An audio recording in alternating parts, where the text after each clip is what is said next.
Okay, guys, no Raw vs. SmackDown in this particular video because I've not watched SmackDown yet. I'm actually DVRing it right now as I'm filming this, and I'll get caught up on it later, and the Raw vs. SmackDown portion will be included on my next video, which will be my classic match review. And I should note that the votes are in. Thank you to everybody who voted in the polls that I posted on Twitter. The classic matches I will be reviewing are two Bret Hart SummerSlam matches, and the winning matches from the polls were Bret Hart versus Owen Hart in a steel cage match from 1994, and Bret Hart versus The Undertaker from 1997. So I'm going to rewatch those matches and post my reviews later this week. Should be coming Friday or Saturday. That's what I'm shooting for, and the Raw vs. SmackDown scoring portion will be added onto that video. So be on the lookout for that. But man, I've had a crazy weekend. I don't want to go into too much detail, but nothing bad, just a bunch of personal stuff, from errands to hanging out with the family and to a bunch of other shit that I just don't want to spend too much time talking about because I'll be here all day. But it kind of put me behind on a lot of things. I didn't get to see Ring of Honor Death Before Dishonor live on Friday night, and I didn't get to see NXT TakeOver Brooklyn 2 on Saturday night. And because I missed both those shows, I basically had to go dark on the internet because I didn't want to have any spoilers. I knew that, especially for NXT, I knew spoilers were going to be just all over the place on Twitter and stuff. So I deliberately went dark on the internet just to avoid any spoilers. So I spent Sunday evening getting caught up on both of those shows.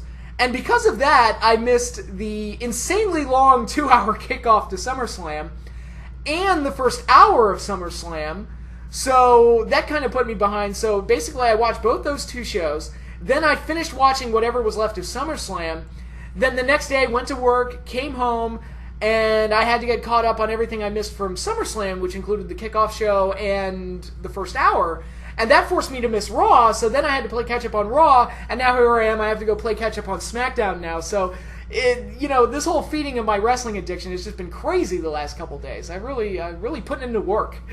Is what I'm doing. Or, maybe if I just watched the shows on time to begin with, I wouldn't have this problem. It's like, why do I need to go to the grocery store and go out and hang out with friends and all that type of shit? It's like, I should just sit at home and watch my wrestling shows. But as promised, this video will be about reviewing those three major shows that happened this weekend, Death Before Dishonor, TakeOver Brooklyn 2, and SummerSlam. I'll start with Ring of Honor because A, that show happened first, and B, I have the least to say about it. As I predicted in my preview, not a whole lot of intriguing things happened on the show. I'm not saying the show was bad, but outside of the main event, there wasn't really a whole lot to really get excited about or really talk about in any kind of meaningful way. And also, I haven't seen the follow-up to it. It's not like what's going on in WWE land, where you have champions getting injured, you have tag teams retiring, you have a backstage fight, and all these other kind of things going on. So none of that's going on in Ring of Honor right now. So by proxy, I have less to talk about when it comes to that particular show. So getting right into it, like I said, I didn't think it was a bad show. It just wasn't a very memorable or intriguing one. The four-way opener was action-packed. Donovan Dijak earned a title shot to the Ring of Honor TV title. I think Jay White and Lio Rush are both very, very talented, and I think Lio Rush, with a lot more experience and some more development, I think he could wind up being really good. So be on the lookout for him. I think he's kind of a diamond in the rough right now. A four-way opener, it's basically what you would expect out of this type of match, and was action-packed. I think Dijak was probably the right way to go. I'm trying to remember the exact order of the matches. You had a six-man tag, Chaos, Roppongi Vice, and Toru Yano taking on the Gorillas of Destiny and Takahashi of the Bullet Club. The match was okay. Yano had some good comedy spots in there. It was fine for what it was. Shibata versus Silas Young was pretty solid, actually. It was Shibata's U.S. debut, which was pretty cool.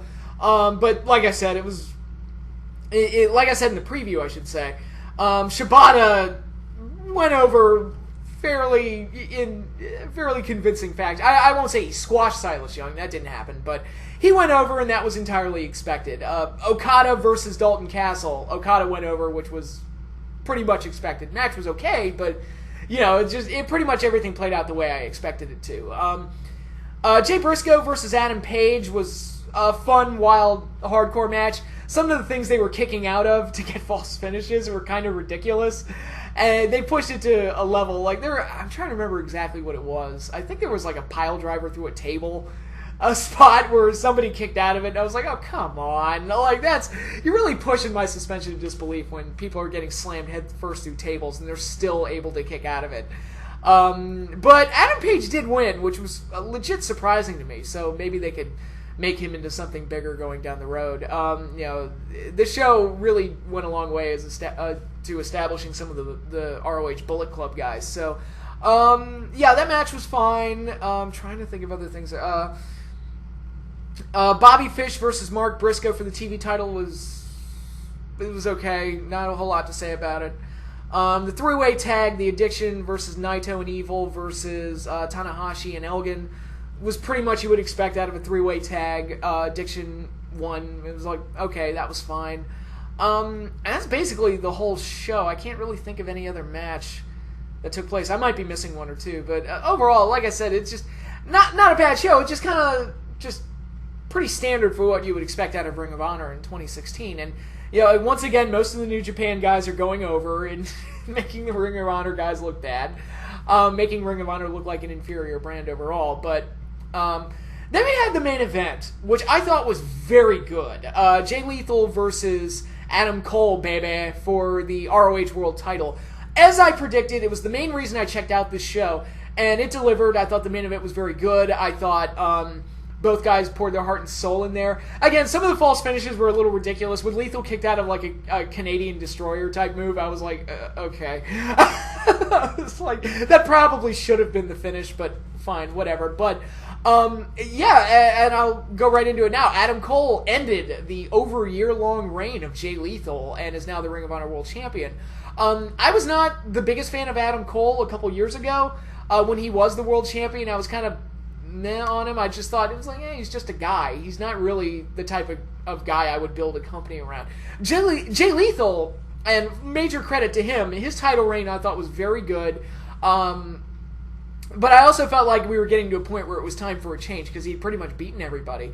And, it turns out all they had to do was put Adam Cole in the Bullet Club and let him do all these heelish things like shave Jay Lethal's head and just be a dick to everybody and go at it, jaw jack with Nigel McGuinness and all sorts of other things. And they were actually able to turn him into something worthwhile. And hopefully that means this world title reign will be more fascinating and a little bit more exciting. And it paints Jay Lethal as the babyface, and now he can be the pursuer, and it gives him something to do and obstacles to overcome. So, all good things to say about this main event. I thought it was very good. I thought it was one of the better matches of the weekend, and it was a strong closer for the pay-per-view. So, like I said, it was the main reason I checked out this show, and it was worthy of being the main event, and for that, I was happy I saw it. So, really, that's all there is to say about Death Before Dishonor. Kind of a, middle-of-the-road type show with a really strong main event.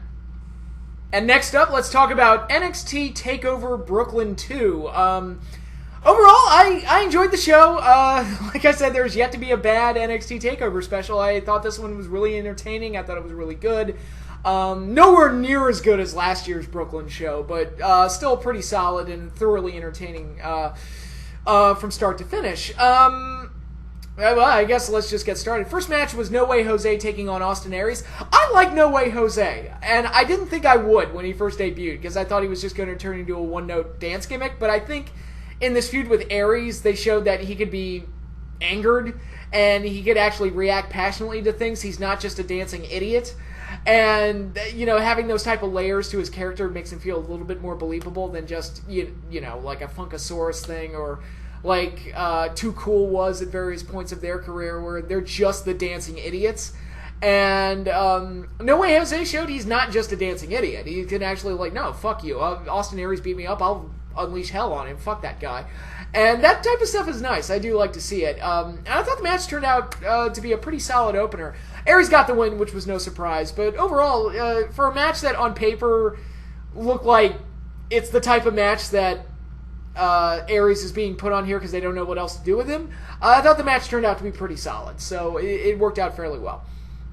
Next up was the debuting Ember Moon taking on Billie Kay in a women's division match. That twisting stunner finish was pretty cool. I was like, that's going to be hard. If that's going to be your permanent finish, that's going to be hard to pull off every match. That's a tricky looking move, but yeah, I guess for a debut it was fine. My problem with it, and I kind of alluded to this in a previous video, but the problem with NXT's women's division right now is that very few of these girls are established. Right now, Asuka's the only one left, and I'll talk about that more once I get into the Asuka-Bayley match and what happened on Raw this week, but there just isn't a whole lot, there aren't a whole lot of names in the NXT women's division right now. Everybody got moved up. Carmella got moved up, Alexa got moved up, Nia Jax got moved up, the Four Horsewomen are all moved up now. It felt like NXT's women's division just got completely taken of all their known talents. And I'm not saying the girls like Billie Kay and Ember Moon are bad, they're not. It's just that they haven't benefited from any kind of sustained attention or promotion. So there's kind of this aspect of like, well, who are these girls? I don't know. I think this debut would have been a little bit more impactful had Ember Moon been going up against somebody with some hype. Or somebody who's known. Kind of like how when Asuka debuted, they put her up against Dana Brooke, who had some significant promotion behind her and was pushed fairly well on TV. Billie Kay, right now, all she's done is won a few squash matches, and that's about it. She's still fairly unknown. I still don't have a grasp of what her personality is, or who she is, or what her character is, or anything. She's just sort of there. And Ember Moon, I really don't have a sense of who she is, or what her character is. She's just, she's got like some spooky vignettes, and that's about it. But, like I said, I don't think either girl is bad based on what I've seen. It's just, they're not established. And once they are established, that won't be a problem. It'd be easier to establish them if there were some familiar faces there for them to work with and then work their way up. But now it looks like they're just going to have to pretty much start from scratch. Who the fuck is Asuka going to face at the next TakeOver special? I couldn't tell you. Looking at the current crop of NXT women, again, not saying they're bad. I just don't know any of them, and that's the problem. But, so that match happened. Next was Bobby Roode, the glorious Bobby Roode, taking on Andrade Almas. What is it? I keep fucking up his name.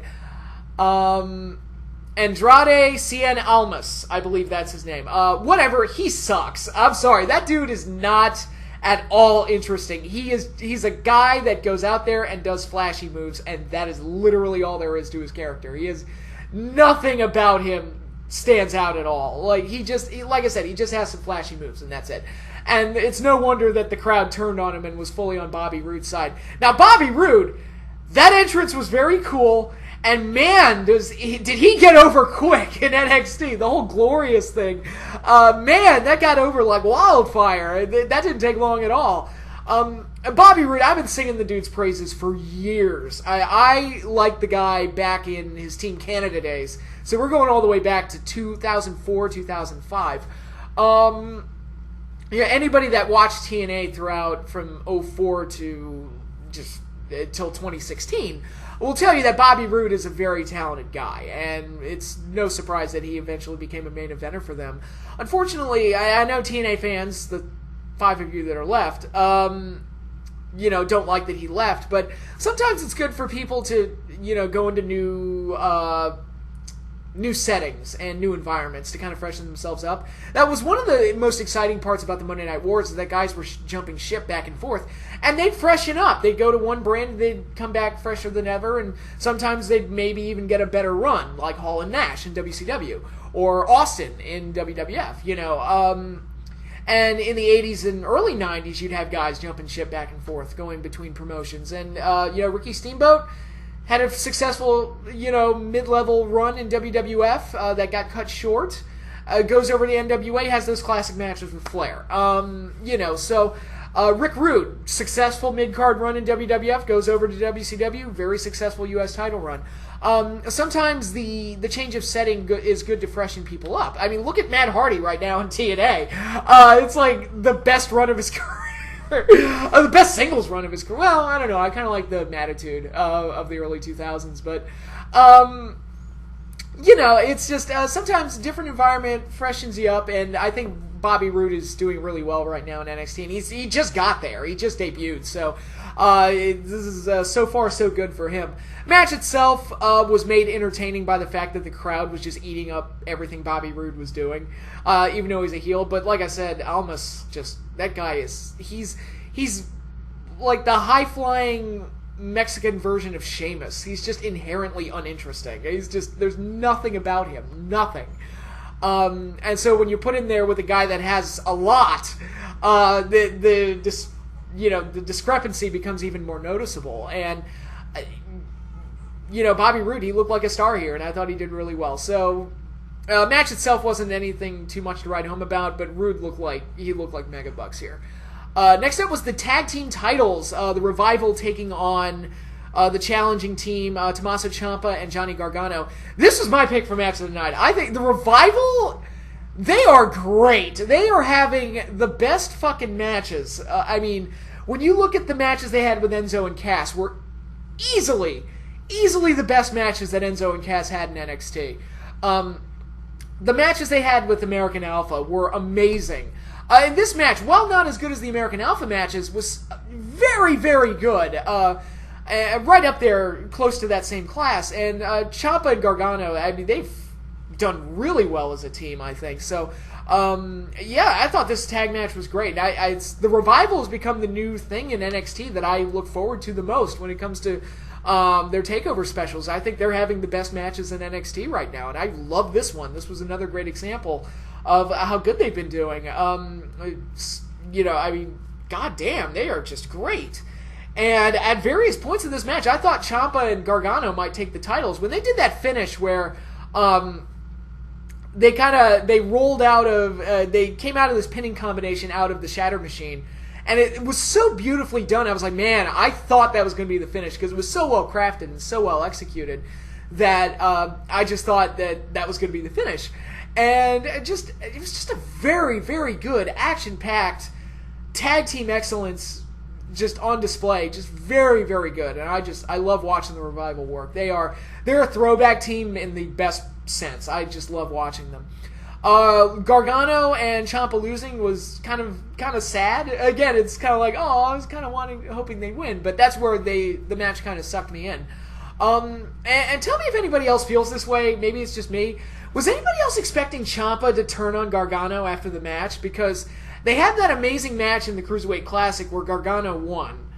And in this match, they lost, and Gargano was the one that tapped out. So I thought, and it kind of looked like the way Gargano was looking at him and the way he was standing next to him and everything, I thought that Ciampa was going to turn heel on Gargano post-match. I just kept waiting for it. Even as they were walking up the ramp and he kind of had his arm around him, I got flashbacks to Kevin Owens and Sami Zayn. So I was like, are we going to get a heel turn heel? Didn't happen, but the thought was going through my mind while the whole thing was playing out. So tell me if anybody else feels that way. I don't know. Maybe that's just me. Maybe I've been watching this shit for way too long. But yeah, the NXT tag title match, that was by far my favorite part of NXT TakeOver. I thought it was great.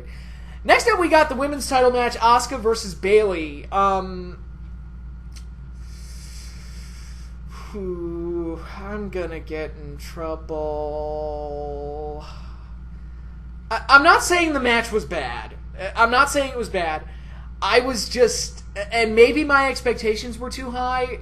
I honestly thought that this match had a chance to be the best match of the weekend.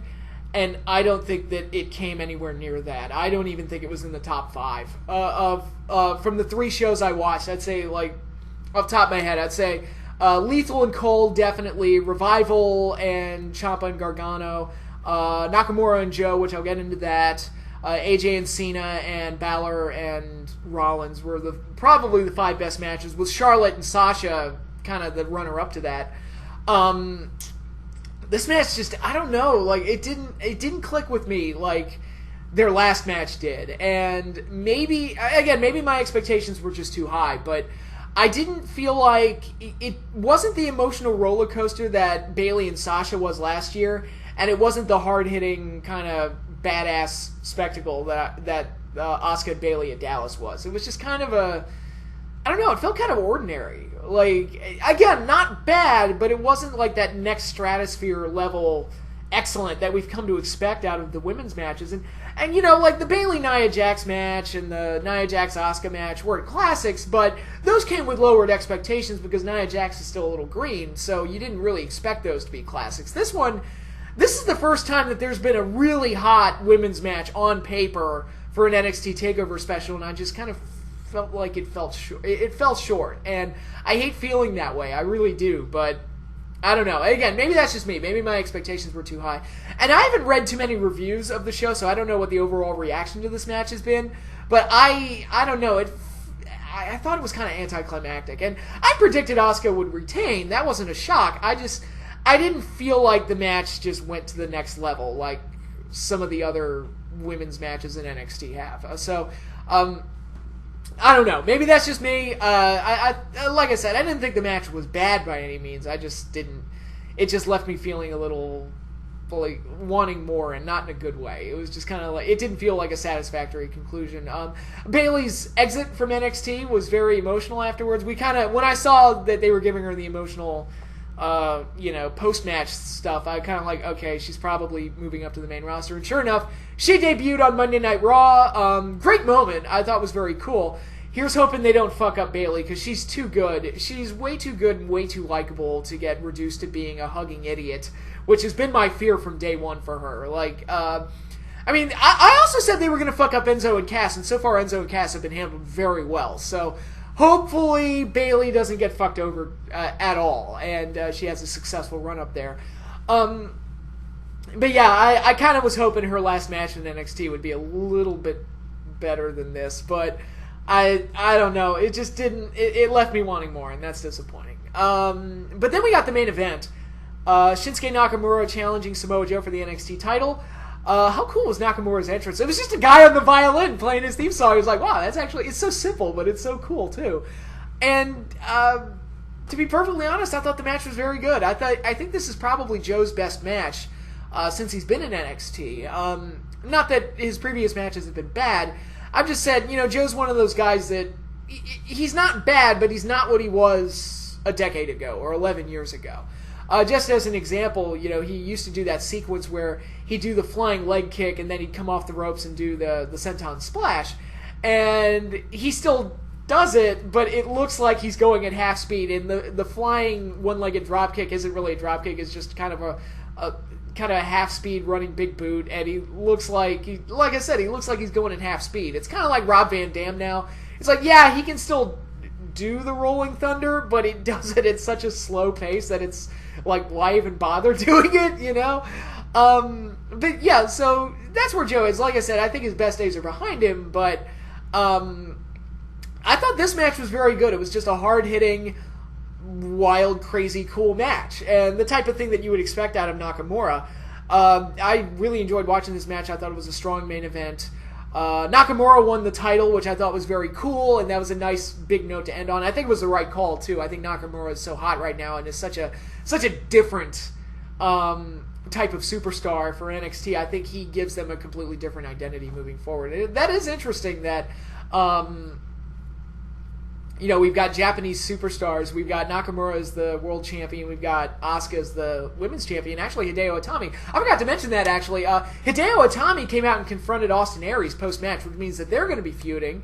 The interesting thing about that is that they still haven't revealed who attacked Hideo Itami, so I'm wondering if they're going to reveal that it was Austin Aries that did it, which would be, at least we get some closure on that whole thing, and we can move forward and get a feud out of it, so that's cool. But very Japanese-centric presence going on in NXT right now, and I think that's a good thing.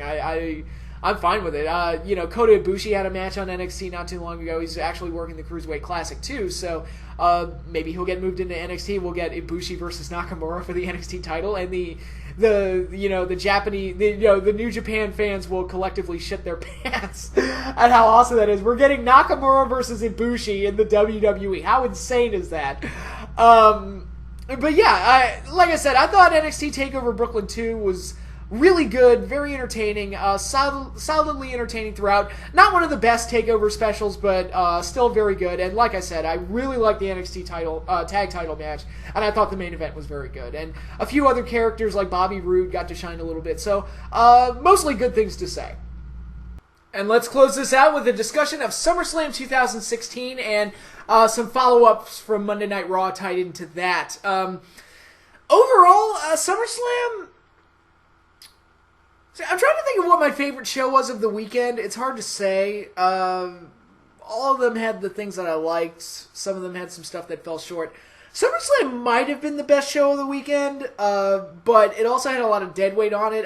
Number one problem with it was the same problem that WrestleMania 32 had. The show was way too goddamn long. Although nowhere near as annoying and nowhere near as soul-sucking as WrestleMania 32.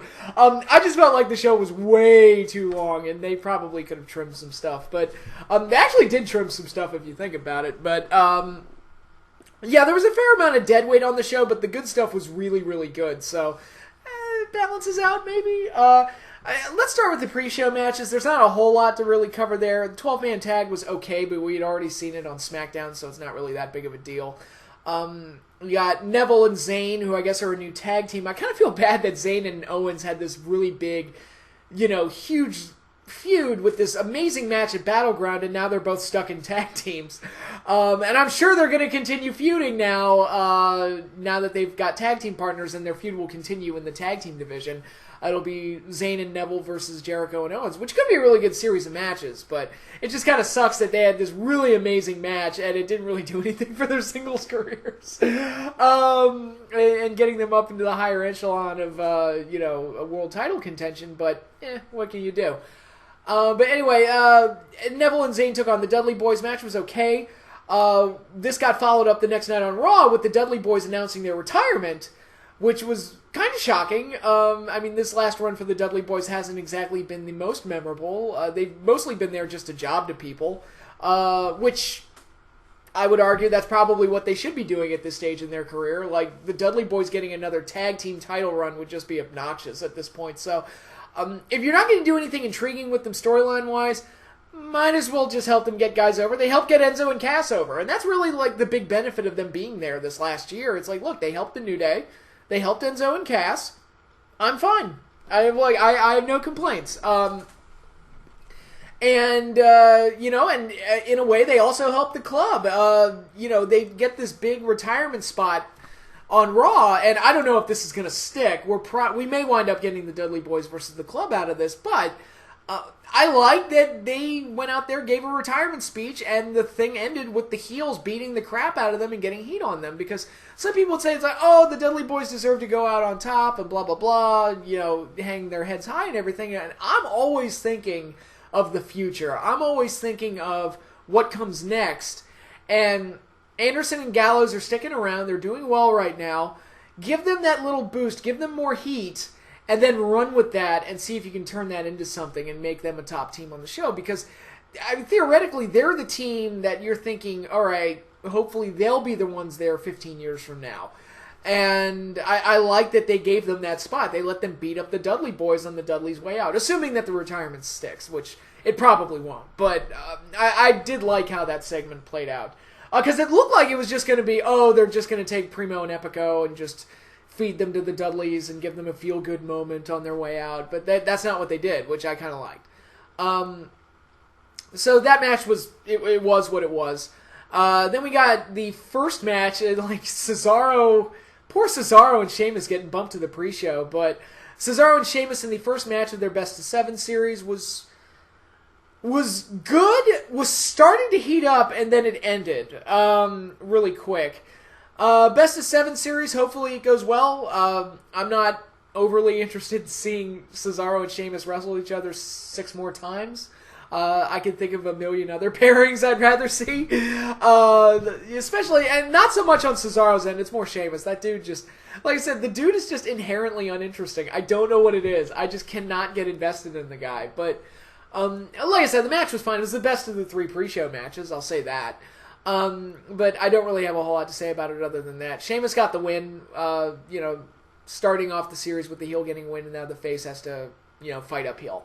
So, okay, fine. I can live with that. So, now we go into the main SummerSlam card. Opening match. They started off with Enzo and Cass, which I thought was very smart, because they're just gonna, you want to start off hot, and Enzo and Cass are gonna start you off hot because of how awesome they are.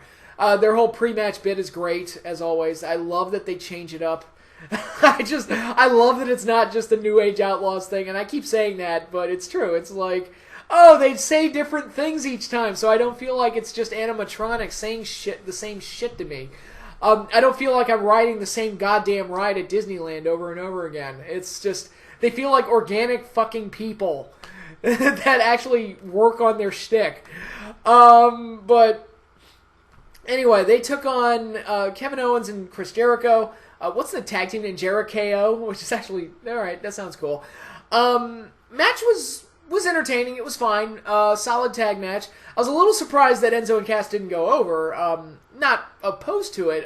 I mean, assuming they're going to run with Jericho and Owens as a tag team, it's like, well, you know, might as well give them a win and have a heel team to really run with. But I was a little surprised that Enzo and Cass didn't go over. That's just how it was. But if they want to make Jericho and Owens into something as a tag team, that's fine. I'm perfectly okay with that. Opener was fine. It was just a nice, solid opener. Nothing else to really say about it other than what I've already said. And next up was Sasha Banks defending the women's title against Charlotte in a rematch from the match they had on Raw a few weeks ago. Not as good as the match they had on Raw, but still really, really good. I thought they went out there and had a major highlight match on this particular pay-per-view. It did really well. That one spot they did where it looked like Charlotte was going to do a razor's edge off the top rope, which I was sitting there thinking, please don't hit that. That's going to hurt somebody. I'm like, that's not going to end well for anybody. Fortunately, Sasha reversed it into a top rope Hurricane Rana, which that is such unbelievable athleticism to hit a move like that. And, you know, the way the match played out with Sasha's injury ultimately costing her the match and everything, and so many different things going on, I thought the match worked out pretty damn well for the most part. Charlotte regained the title, which I said wasn't a surprise. She's going to be moving on to Bayley now. Hopefully they don't leave Sasha out in the cold and they have something for her moving forward. But overall, I thought this was one of the better matches on SummerSlam and turned out very well. I believe after this was the IC title match, which did not turn out very well. This was part of the deadweight of the show. This match, it felt like Miz and Apollo Crews just went out there and meandered a bit, and then they did the finish. I mean, that's really all there is to say. They just kind of wrestled around for a little bit and then did the finish. There's not a whole lot to really analyze or talk about. It was pure and utter filler. So, moving on. After that was John Cena versus AJ Styles. AJ Styles won clean. I'm happy. That's all that needed to happen. That's it. I'm just really happy that AJ Styles went over clean. And now, the benefit of that is that you have John Cena, who is basically a god at this point. A loss isn't going to hurt him.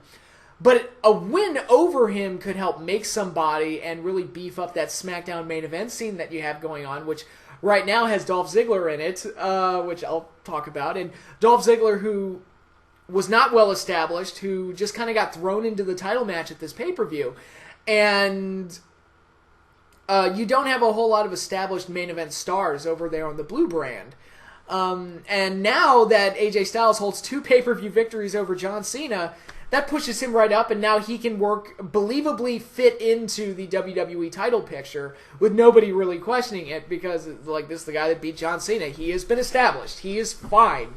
And now you've got AJ Styles, and I'm hoping he wins the WWE title. That would make me happy. That's something I would smile about. And yes, I am a big AJ Styles mark, but also this was the right decision to make, I think. So I thought the match itself was very good. I mean, it was a finisher fest, like all Cena matches are.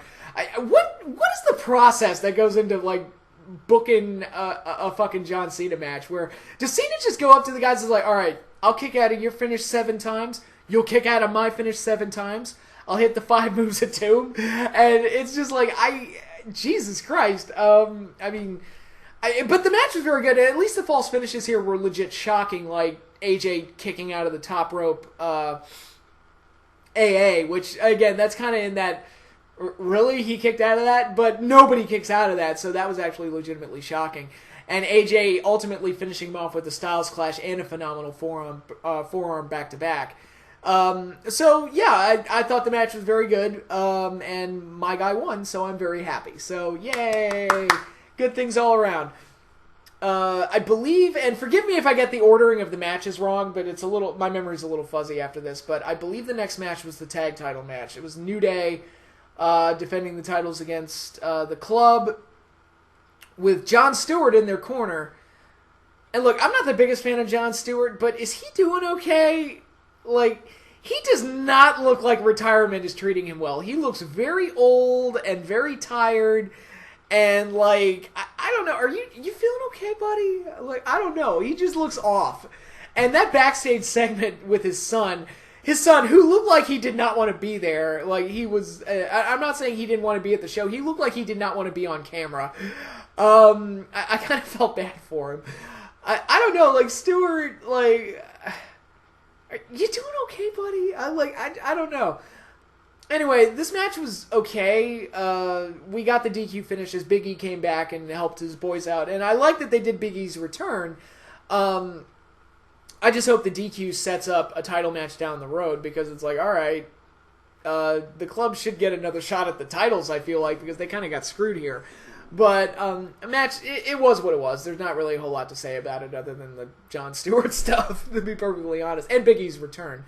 So I guess it was fine for that, but not very memorable outside of that.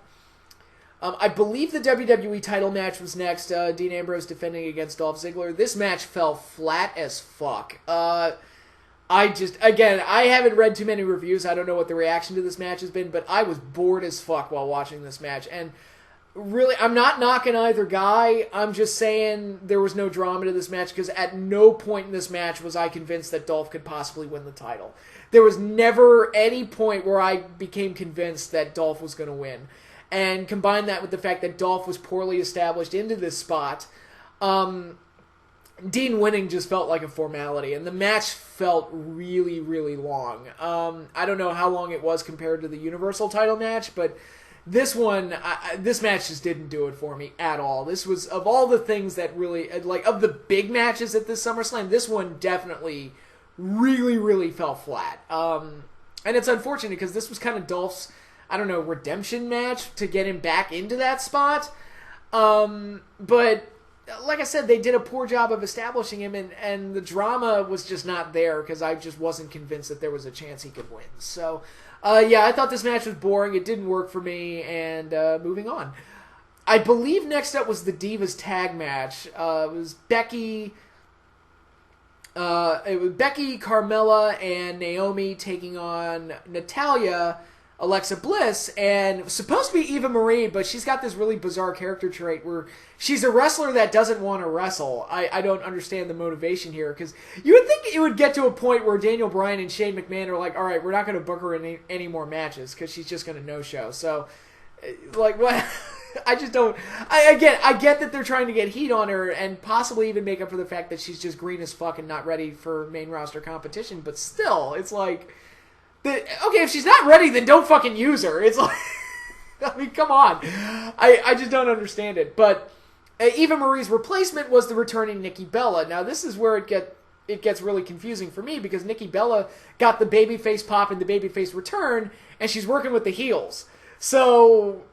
the ending was very conflicting, so it's like, all right, am I supposed to feel bad that Nikki won? Am I supposed to feel good that she won? Why are, Natalya and Alexa getting to benefit from the face rub that Nikki is giving them? Is Nikki a heel now? I don't know. The whole thing was just very confusing, and I just didn't... it just was what it was. I don't really know what else to say about it other than that. It was just a filler match anyway, so I'm probably just saying more about it than it really deserves. But I'm trying to remember what came after this. Was it just the... I think it was the Universal... I don't think I'm forgetting any matches, but next up was the Universal title. Finn Balor versus Seth Rollins, winner becoming the first ever Universal Champion. Match was very good. I thought Rollins and Balor had the type of match that you would expect them to have. Again, maybe not like a classic necessarily, but I thought overall a very good spotlight match on this particular, I almost said WrestleMania, SummerSlam. Very, very good. Balor won the title, which was very cool to see. Unfortunately, I turned on Raw, and I didn't see, again, I had gone dark on the internet, so I didn't see anything going on the internet. and I didn't catch the news headline, and I missed the early portions of Raw, so when I finally got to catch up on Raw, I saw that Finn Balor got injured during the match, which I have to say, makes me wonder, are they going to tell Seth Rollins not to do the buckle bomb anymore? Technically that's not a buckle bomb, but it's the same type of thing where you're got somebody in the power bomb position, you're throwing them into something. Because he hurt Sting doing that move, and now he's hurt Finn Balor doing that move, so it makes me wonder if they're just going to ban him from doing it. But, it is a dangerous move. You're getting thrusted into, a hard-as-fuck area without any type of protection. It's just, may God have mercy on you on that landing. It's not like the Styles Clash where AJ hurt a couple guys doing it, but it's just a case of like, dude, just don't tuck your head. You're fine.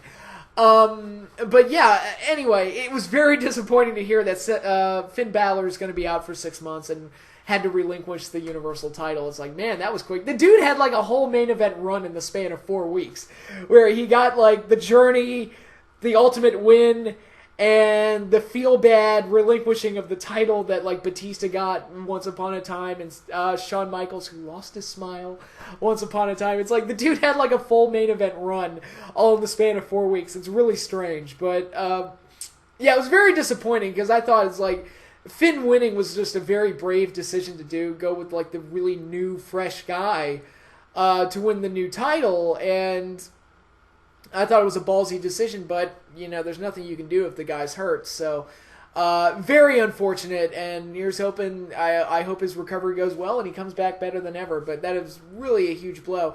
Fortunately, it gives Raw, in a weird way, it gives Raw a direction, because now they can set up a new Universal Champion, and then when Finn comes back, you've got a program already worked in right there, right off the bat. So, I'm assuming Seth is going to win the Universal title, but we shall see how that all plays out. But for SummerSlam, I thought Balor and Seth had a really good match, and I think they can do even better the next time now that they have this whole added thing of Balor getting hurt and Seth possibly winning the title in his absence. And I think they could do some really cool storyline things with that going forward. So, like I said, I thought the title match was great, but it really sucks about Finn. Really, really does suck. So, moving on from there, we had we didn't have the U.S. title match, and the match never officially started. So I if you saw my preview video, I said that this match was probably only going to go about 30 seconds long, and Roman was going to win the title. So I didn't necessarily call it, but I was, right track, wrong train, maybe, where they kept this whole thing very, very short. The match never officially started. Roman just beat the shit out of Rusev and injured him, and that was all they did. The match never officially started. And I have to say, I've been saying this about Rusev for a long time now, but the dude is a fucking babyface. I don't care what anybody says. It's like, what reason does Roman Reigns have to be that angry at Rusev that he gets to beat him up before the match even starts and fucking injure him and almost end his career? What the fuck? Like, Rusev should be mad at him for, like, putting a damper on his wedding and throwing his wife, knocking his wife into a cake and all this other shit and being an insulting prick. It's like, what the fuck did Rusev ever do to you? He's a guy that loves his country and is happy about being married. What is so bad about that? And I don't know, because I remember when Rusev first started and everybody was just going on their whole, like, rah-rah America bit, but it went to such an extreme that it's like, they're the ones that felt like the xenophobes and the assholes and the closed-minded jerks, and Rusev just came across like a guy that was standing up for his country. I mean, I remember some of the things he did with Mark Henry and Big Show where I was like, okay, Rusev is the babyface here, okay? And the babyfaces I recall were even, like, fucking cheating and things, but it's like, it was presented in a way it was like, oh, but Rusev deserves it. And I'm like, fuck that. He's the most noble character on the show. And we're kind of back to that where it's like, what is Rusev doing that's so bad that he deserves this type of treatment? I don't understand it, but the crowd goes along with it for whatever reason. I just kind of feel bad for him. Whatever. But yeah, the match, there was no match. It was just, they kind of did their beatdown and moved on from there, and we're probably going to get more Roman and Rusev moving forward, but I don't really care, to be perfectly honest.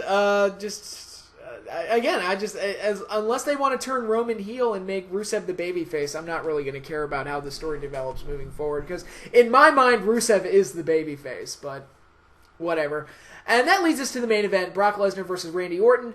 The match was cool. It played out pretty much how I would have expected it to, with Lesnar taking Orton to Suplex City. Then Orton gets a few hope spots in, like the RKO on the announce table, which was very cool and actually did kind of come out of nowhere as a nice surprise. I like that they teased things like the punt, and even the finish was brutal, where Lesnar looked like he was legit beating the shit out of Orton, and busted him open, and ultimately won the match by TKO, referee stoppage. And I don't know, that beatdown looked really brutal. I kind of, when I heard that Jericho started a fight or confronted Lesnar after the show, because he thought that Lesnar legit shot on Orton, thought he was legitimately hurting him. I wasn't surprised that people thought that, because it looked really brutal. Jericho, yeah, your heart was in the right place. I don't know if picking a fight with Brock Lesnar is good for your health, because two things about Brock Lesnar you should know. The dude is legit, he's tough as fuck, has the credentials to prove it, and he's also a prick. You've seen the guy in interviews, I've seen how the guy acts. The guy is a fucking prick. I would not pick a fight with him, because he's the guy, instead of explaining himself, like, no, guy, it was a work, he's the type that would be like, fuck you, what are you going to do about it? And like, you know, like, he's not gonna like back down from you. So Jericho, like I said, heart was in the right place, but you know, that could have ended very badly for Jericho, I will say. But yeah, I thought the match came off about as well as it could, given the circumstances and given how they booked it. Did anybody else, and I'm wondering if anybody else thought this, did anybody else think that the referee might disqualify Lesnar? Because the way it was playing out, it looked like the referee kept telling Lesnar to back off, and Lesnar just kept pounding on Orton. And I thought maybe they would do a DQ finish where the referee was trying to restrain Lesnar, and he just wasn't having it, just wasn't listening to him. So I thought maybe they were going to go that route. They didn't, but I thought that's how it was looking. After the match, Shane McMahon ate an F5 from Lesnar, which tells me that they're going to do a match, and we're probably going to see another match where Shane McMahon risks his life, to do something insane in a match against Lesnar. Shane McMahon is really playing the law of averages now. It's like, dude, you've done so many death-defying things in your matches, from SummerSlam 2000 to his matches with Big Show, to the Hell in a Cell match with Taker, to the fucking match with Angle where he got suplexed into fucking plate glass that was clearly not gimmicked well enough to where Shane's like, who the fuck? It's like, yeah, flip me upside down into like the fucking plate glass. Maybe it'll break, maybe it won't. I don't know. But I'm going to land on my head, or I'm either going to land on my head or I'm going to break through glass. And it's like, dude, you're really playing the law of averages here. It's like, sooner or later, you're going to get fucking hurt doing this shit. So, hopefully, Shane McMahon does not die in the match that he will eventually have with Lesnar. I'm going to assume it's going to come at Survivor Series. But, yeah, it was the main event of SummerSlam, and it was fine for what it was. And overall, SummerSlam, like I said, there was plenty of dead weight on the show. The WWE title definitely fell flat. The two mid-card title matches definitely fell flat.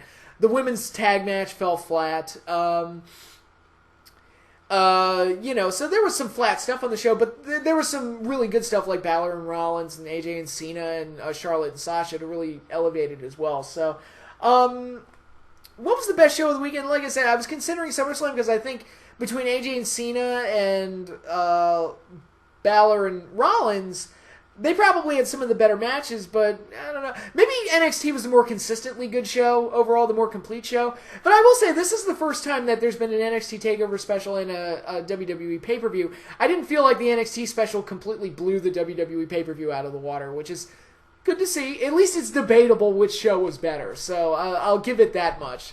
Yeah, those are my thoughts on SummerSlam 2016 overall. Not a waste of time.